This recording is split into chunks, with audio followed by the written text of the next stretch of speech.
കൊണ്ടിങ്ങനെ cinema എടുക്കാൻ പറ്റുമെങ്കിൽ എല്ലാവർക്കും പറ്റും. പുതുതായിട്ട് വരുന്ന കലാകാരനല്ല, സിനിമയെ കുറിച്ച് ആഗ്രഹിച്ചു തുടങ്ങുന്ന ഒരാൾക്ക് ഒരു ഇതുപോലൊരു വേദി, ഇതുപോലൊരു ഒരു ഫെസ്റ്റിവൽ കണ്ടിരിക്കണം. ഞാൻ നമ്മള് നല്ല സെലക്ഷൻ ഓഫ് മൂവീസ് ഉണ്ടെന്നാണ്. പിന്നെ ഒത്തിരി ഈ IFFK അത് ഞാൻ കഴിഞ്ഞ കൊല്ലം പറഞ്ഞിട്ടാണ്, ഒത്തിരി ആൾക്കാർ തള്ളി കയറുമ്പോൾ IFFK വളരെയേറെ ബെറ്ററാണ്. ഞാൻ ഇവിടുന്ന് സിനിമ കണ്ട് പഠിച്ച ഒരാളാണ്. അപ്പോൾ എന്നെ കൊണ്ട് ഇങ്ങനെ സിനിമ എടുക്കാൻ പറ്റുമെങ്കിൽ എല്ലാവർക്കും പറ്റും, എന്തെങ്കിലും നടക്കും.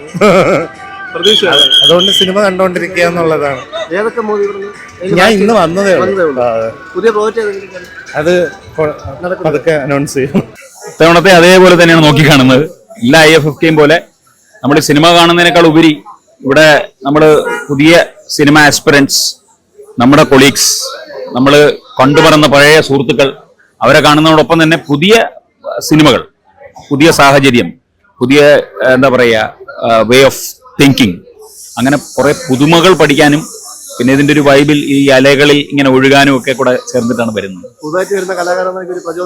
100% പുതുതായിട്ട് വരുന്ന കലാകാരനല്ല, സിനിമയെ കുറിച്ച് ആഗ്രഹിച്ചു തുടങ്ങുന്ന ഒരാൾക്ക് പോലും ഇതുപോലൊരു വേദി, ഇതുപോലൊരു ഒരു ഫെസ്റ്റിവൽ കണ്ടിരിക്കണം. ഞാൻ നമ്മളെ IFFK ഓഫ് ട്രിവാൻഡ്രത്ത് നടക്കുന്ന international film festival of Kerala കാണാത്ത സിനിമാക്കാർ ആരെങ്കിലും ഉണ്ടെങ്കിൽ ഞാൻ പറയും ഒന്ന് കണ്ടു നോക്കൂ. അപ്പൊ അറിയാം നമ്മൾ എന്താണ്, നമ്മൾ എവിടെ നിൽക്കുന്നു, എന്താണ് ഏതാണെന്നൊക്കെയുള്ള എല്ലാ കാര്യങ്ങളും നമുക്ക് മനസ്സിലാക്കാം. പഴയ IFFK വളരെയേറെ ബെറ്ററാണ്. ഒരുപാട് സംവിധാനങ്ങളും ബാക്കി കാര്യങ്ങളൊക്കെ അറേഞ്ച്ഡാണ്. കലയെ സ്നേഹിക്കുന്നവർക്ക് എന്നൊരു പ്രതീക്ഷ സംശയം എന്താണ്, വർഷത്തിലൊരിക്കൽ അത് വരാനായിട്ട് ആളുകൾ കാത്തിരിക്കുകയാണ്. ഒരുപാട് കലാകാരന്മാർക്ക് വീണ്ടും ഒരു ഓപ്പർച്യൂണിറ്റി കിട്ടുന്നു. തീർച്ചയായിട്ടും ഇത് വന്നിട്ട് ഒരുപാട് കലാകാരന്മാർ പുതുതായി ഉണ്ടായിക്കൊണ്ടിരിക്കുകയാണ്. കാരണം ഇതെന്താണ് ഏതാണെന്ന് അന്വേഷിച്ച് പഴയ കാണാത്ത പല സിനിമകളും ഇവിടെ കാണാൻ പറ്റും. അതാണ് എൻ്റെ ഒരു പ്രത്യേകത. കേട്ടില്ല ഫ്രണ്ട്സിനെ ഇവിടെ വരുമ്പോഴാണല്ലോ എല്ലാവരും കാണുന്നത്. എല്ലാവരും കണ്ടു, പിന്നെ ഇവിടെ വരുമ്പോൾ പ്രത്യേകിച്ച് ഹാപ്പി അല്ലേ. എല്ലാവരും ഒരു പടവും കണ്ടില്ല, നമ്മൾ ഇപ്പൊ ഇറങ്ങിയുള്ളൂ. ഈ പടം കാണാൻ വേണ്ടി നിൽക്കുക. മിക്കവാറും കഴിഞ്ഞ വർഷം വന്നില്ല, ഈ വർഷം ഉണ്ട്. ഞാൻ സത്യം പറഞ്ഞത് ഇപ്പൊ വന്നേ ഉള്ളൂ ഇങ്ങോട്ട്. ഫസ്റ്റ് ദിവസം ഇന്ന് വീട്ടിൽ കുറച്ച് കാര്യങ്ങളുണ്ട്, അത് കഴിഞ്ഞ് ഇറങ്ങിയേ ഉള്ളൂ. പടം കാണണം, കുറച്ച് പടം കാണണം. തവണ ഞാൻ ഇപ്പൊ വന്ന് നമ്മള് ഇതിന്റെ പാസ്സൊക്കെ വാങ്ങിയിട്ട് 2 ദിവസം സിനിമ കാണാനായിരുന്നു. ദ ബ്ലൂ ട്രailer എന്ന് പറഞ്ഞ പടവും ഇന്ന് രാവിലെ എബ് ജിയോ ബേബിസാണ്, അതില് ആ പടവും കണ്ടു. പിന്നെ ഇവിടെ വൈബ് കാണാൻ വേണ്ടി ഇപ്പൊ വന്നതേ ഉള്ളൂ, അറിയില്ല. പിന്നെ കൂടുതലും സിനിമയോട്ട് നമ്മൾ ബന്ധപ്പെട്ടപ്പോൾ സിനിമ പഠിക്കാനുള്ള ഒരു ആഗ്രഹം ഉള്ളതുകൊണ്ട് സിനിമ കാണുക എന്നുള്ളതായിരുന്നു കൂടുതൽ. പുതിയ സിനിമയുടെ വിശേഷങ്ങൾ? പുതിയ സിനിമ ഇപ്പൊ ധ്യാന്റെ രമേശ് ചേട്ടനെ തിരിച്ചു വരും, അതാണ് ഇപ്പം വർക്ക് ചെയ്തുകൊണ്ടിരിക്കുന്നത്. തൊട്ട് മുന്നേ ചെയ്തത് നമ്മുടെ മഞ്ഞമ്മൽ ബോയ്സ് ടീമിന്റെ ബാലൻ എന്നുള്ള പടം. പിന്നെ ഇപ്പൊ അടുത്ത മാസം റിലീസുള്ള പടം എന്ന് പറഞ്ഞാൽ ബേബി ഗേള്, പിന്നെ റിവോൾവർ റിംഗോ, ശുക്രൻ, ഈ 3 പടവും ജനുവരി റിലീസാണ്. IFFK ഞാൻ ഒത്തിരി സിനിമകളൊന്നും കണ്ടില്ല. കാരണം വെള്ളിയാഴ്ച ഒരു സിനിമ കണ്ടു, അതിനുശേഷം സിനിമ കാണാൻ വേണ്ടി പറ്റിയില്ല. കാരണം ശരി ഞാനൊക്കെ ഭയങ്കര തിരക്കായതുകൊണ്ട് സിനിമയൊന്നും കാണാൻ പറ്റില്ല. പക്ഷേ ആൾക്കാരൊക്കെ പറയുന്നത് ഫെസ്റ്റിവലിൽ നല്ല സെലക്ഷൻ ഓഫ് മൂവീസ് ഉണ്ടെന്നാണ്. പിന്നെ ഒത്തിരി ഈ IFFK അത് ഞാൻ കഴിഞ്ഞ കൊല്ലം പറഞ്ഞിട്ടാണ്, ഒത്തിരി ആൾക്കാർ തള്ളി കയറുമ്പോൾ നമുക്ക് സിനിമകൾ കാണാനുള്ള അവസരം കുറയും. അതാണ് അതിനകത്തൊരു പ്രശ്നമുള്ളത്. ആൾക്കാർ പക്ഷേ ഡെലിഗേറ്റിന്റെ പാസ് അങ്ങനെ കൊടുക്കാതിരിക്കില്ലോ, ഇഷ്ടംപോലെ പാസ് കൊടുക്കും. പിന്നെ 8 മണിക്ക് തന്നെ റിസർവേഷൻ ചെയ്യുമ്പോൾ കറക്റ്റ് നെറ്റില്ലാത്ത ആൾക്കാർക്ക് റിസർവ് ചെയ്യാൻ വേണ്ടി പറ്റില്ല, കുറെ നേരം ക്യൂ നിന്ന് കാണണം, അതൊക്കെ പ്രശ്നമാണ്. പിന്നെ ഇന്നലെ മിനിങ്ങാന്നൊന്നും അത്രയധികം ആൾക്കാരുണ്ടായിട്ടില്ല. ഇന്നലെ പ്രത്യേകിച്ച് ഇലക്ഷൻ റിസൾട്ട് ഡേ കൂടെ ആയതുകൊണ്ട് ഇന്ന് തൊട്ടാണ് കുറച്ചും കൂടെ ആക്റ്റീവായിട്ട് വരുന്നത് IFFK. നമ്മള് അവൾക്കൊപ്പം എന്നുള്ള ഒരു ക്യാമ്പയിന്റെ സ്റ്റോറി എന്താണ് അവൾക്കൊപ്പം, അവൾക്ക് ഒരു നീതി ലഭിച്ചോ, എന്താണ് ഒരു കാഴ്ചപ്പാട്? ഇല്ല, എന്റെ ഒരു അഭിപ്രായം എന്ന് പറഞ്ഞിട്ടുണ്ടെങ്കിൽ അതിജീവിതയ്ക്ക് നീതി ലഭിച്ചിട്ടില്ല. അത് ഫേസ്ബുക്കിൽ ആരോ പോസ്റ്റ് ഇട്ടുണ്ട്, ഒരാളെ കല്ലെടുത്തെറിയുമ്പോൾ കല്ലിന് ശിക്ഷ കിട്ടുന്ന പോലെയാണ്. ആ എറിഞ്ഞ ആൾക്ക് ശിക്ഷ കിട്ടിയിട്ടില്ല. അത് നമ്മളുടെ നീതിന്യായ വ്യവസ്ഥയുടെ ഒരു പ്രശ്നമാണ്. പ്രത്യേകിച്ച് ഇപ്പം എന്താ പറയാ, ഗൂഢാലോചന എന്ന് പറയുന്ന കേസ്, ആ ഒരു വകുപ്പ് തെളിയിക്കാൻ ഭയങ്കര ഒരു ബുദ്ധിമുട്ടാണ്. അതിന്റെ ഒരു പ്രശ്നമാണത്. അത്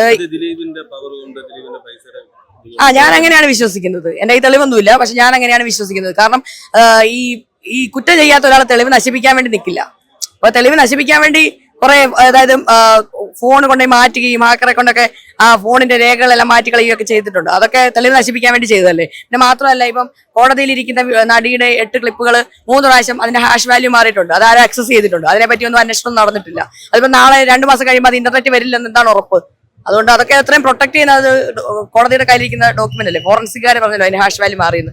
പൈസയുടെ ഒരു ഇതുകൊണ്ട് തന്നെ ഞാനെങ്ങനെയാണ് വിശ്വസിക്കുന്നത്. ഇപ്പം നടന്മാരതൊന്നും പബ്ലിക്കായിട്ട് അയാൾക്കെതിരെ പറയാതിരിക്കുന്നതും ആ ഒരു പേടി കൊണ്ടാണ്. കാരണം മലയാള സിനിമയെ കൺട്രോൾ ചെയ്യുന്നതിൽ ഒരു വൺ ഓഫ് ദ ഫാക്ടർ അയാളാണ്. അപ്പം മറ്റുള്ളവർക്ക് അവസരങ്ങൾ പോകുമെന്നും അത്രയൊക്കെയുള്ള ഭയങ്ങളൊക്കെ ഉണ്ടാവും. അതുകൊണ്ടായിരിക്കാം. അപ്പൊ ഈ കമ്മിറ്റിയുടെ ഒരു ഇതുകൊണ്ട് ഹേമ കമ്മിറ്റി റിപ്പോർട്ട് നല്ലതൊക്കെ സംഭവമായിരുന്നു. പക്ഷെ സർക്കാരിനോട് എനിക്ക് അതിനകത്ത് ഭയങ്കരമായിട്ടുള്ള എതിർപ്പുണ്ട്. കാരണം ഹേമ കമ്മിറ്റിയുടെ റിപ്പോർട്ടിലെ മുഴുവൻ വർഷം പുറത്തു വന്നിട്ടില്ല. അത് ആൾക്കാരെ ഹേമ കമ്മിറ്റി റിപ്പോർട്ട് പുറത്തു വന്നിട്ടുണ്ടെങ്കിൽ ഇപ്പം ദിലീപിനെ പോലെ ഇവിടെ പലരും കൂടുന്നു. അതിലെല്ലാവർക്കും പേടിയുണ്ട്. കാരണം സിനിമാ മേഖല എന്ന് പറയുന്നത് അങ്ങനത്തെ ഒരു എന്താ പറയാ, കുറെ വൃത്തികേടുകൾ, കുറെ അശ്ലീലങ്ങളൊക്കെ ഉള്ള ഒരു മേഖലയാണ്. അതെല്ലാവർക്കും പേടിയുണ്ടാവും, കുറെ ആൾക്കാർക്ക് പേടിയുണ്ടാവും. അതുകൊണ്ടാണ് ഹേമ കമ്മിറ്റി റിപ്പോർട്ട് അതുപോലെ മൊത്തമായിട്ട് അതിന്റെ പേരൊന്നും വെച്ച് പുറത്തു വരാത്തത്. അത് സർക്കാർ അത് പുറത്തു വിടില്ല എന്ന് പറയുന്നത് ഏറ്റവും ഈ ഇടതുപക്ഷ സർക്കാരിന്റെ ഏറ്റവും വലിയൊരു എന്താ പറയാ, അങ്ങനെ ഇടതുപക്ഷ സർക്കാർ അങ്ങനെ ചെയ്യരുത്. ഇപ്പൊ BJP ഒക്കെ ഭരിക്കുന്ന ആൾക്കാർ അവർ പുറത്തുവിട്ടില്ലല്ലോ, ഓക്കെ. പക്ഷെ ഇടതുപക്ഷം അവൾക്കൊപ്പം അതിജീവിതയ്ക്കൊപ്പം സ്ത്രീകൾക്കൊപ്പം എന്നൊക്കെ പറഞ്ഞിട്ട് ഹേമ കമ്മിറ്റി റിപ്പോർട്ട് പുറത്തു വിടുമ്പോൾ അത് മൂടിക്കെട്ടി പൊതിഞ്ഞ് പുറത്തു വിടുന്നത് ഭയങ്കര മോശമായിട്ടുള്ള കാര്യമാണ്. അവൾക്കൊപ്പം തന്നെ എന്നുള്ള ക്യാമ്പയിനൊക്കെ നമ്മളിവിടെ നടത്തുന്നുണ്ട്. അവൾക്കൊപ്പം തന്നെ അതുപോലെ അവൾക്കൊപ്പം ക്യാമ്പയിൻ തുടങ്ങിയിട്ട് 8 വർഷമായി. ആ ഇൻസിഡന്റ് റിപ്പോർട്ട് ചെയ്തതുമായി ബന്ധപ്പെട്ട് കേരളത്തിലുണ്ടായ ഒരു ഷോക്കിൽ ഉണ്ടായ ഒരു ക്യാമ്പയിനാണിത്. അപ്പം IFFK ആ സമയത്തും നമ്മൾ അവൾക്കൊപ്പം ചെയ്തിട്ടുണ്ടായി.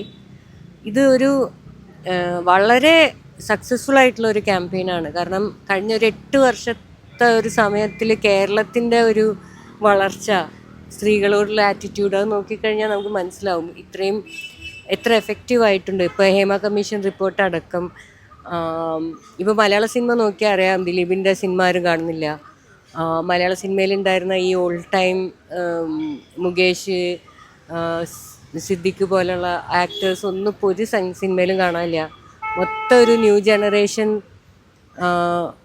ആൾക്കാരാണ് ഇപ്പോൾ സിനിമയിൽ വർക്ക് ചെയ്യുന്നുള്ളത്. അപ്പോൾ it's A very successful campaign. പക്ഷെ അങ്ങനെയാണെങ്കിൽ ഇപ്പോഴത്തെ കോടതി വിധിയോ അവൾക്കൊപ്പം കോടതി വിധി പോലും ഭയങ്കര രസമുണ്ട് ആക്ച്വലി. എങ്ങനെ ആസ് എ ഫെമിനിസ്റ്റ് ഞാൻ അതിനെ മനസ്സിലാക്കുന്നതെന്ന് വെച്ചാൽ, ഇതിനു മുന്നേ സെക്ഷൽ ഹറാസ്മെൻറ്റ് ക്യാമ്പയിൻസ് വന്ന സമയത്ത്, കേസസ് വന്ന സമയത്ത്, ഐസ്ക്രീം പാർലർ ആയിക്കോട്ടെ, സൂര്യനെല്ലി ആയിക്കോട്ടെ, ഫ്രാങ്കോ മുളയ്ക്കലിൻ്റെ കേസ് ആയിക്കോട്ടെ, ഇതിലൊക്കെ അവർക്ക് ഈ ഒരു കൃത്യമേ നടന്നിട്ടില്ല, അങ്ങനെ ഒരു സെക്ഷൽ ഹറാസ്മെൻറ്റ് ഇൻസിഡൻറ്റേ നടന്നിട്ടില്ലെന്നാണ് കോടതി പറഞ്ഞിട്ടുള്ളത്. ഈ കേസിൻ്റെ ഒരു പ്രത്യേകത എന്ന് വെച്ചാൽ അങ്ങനെ അവർക്ക് പറയാൻ പറ്റിയില്ല എന്നുള്ളതാണ്. അപ്പം അങ്ങനെ പറയാൻ പറ്റാതിരുന്നത് ഇവിടുത്തെ ഫെമിനിസ്റ്റ് മൂവ്മെൻറ്റിൻ്റെയും ഈ അവൾക്കൊപ്പം എന്ന് പറയുന്ന അതിനകത്ത് സ്ത്രീകളും ക്യൂറായിട്ടുള്ള ആൾക്കാരും ആണുങ്ങളും ഒക്കെ ചേർന്നിട്ടുള്ള ഒരു ക്യാമ്പയിൻ്റെ വിജയം തന്നെയാണ്. അങ്ങനെ കംപ്ലീറ്റ്ലി ഡിനൈ ചെയ്യാൻ പറ്റാത്തതെന്നാണ് ഞാൻ വിശ്വസിക്കുന്നത്. ഇനി മാത്രമല്ല, ഇനി ഹയർ കോടതികളിൽ പോയി കഴിഞ്ഞാൽ ഉറപ്പായിട്ടും ദിലീപ് ശിക്ഷിക്കപ്പെടും.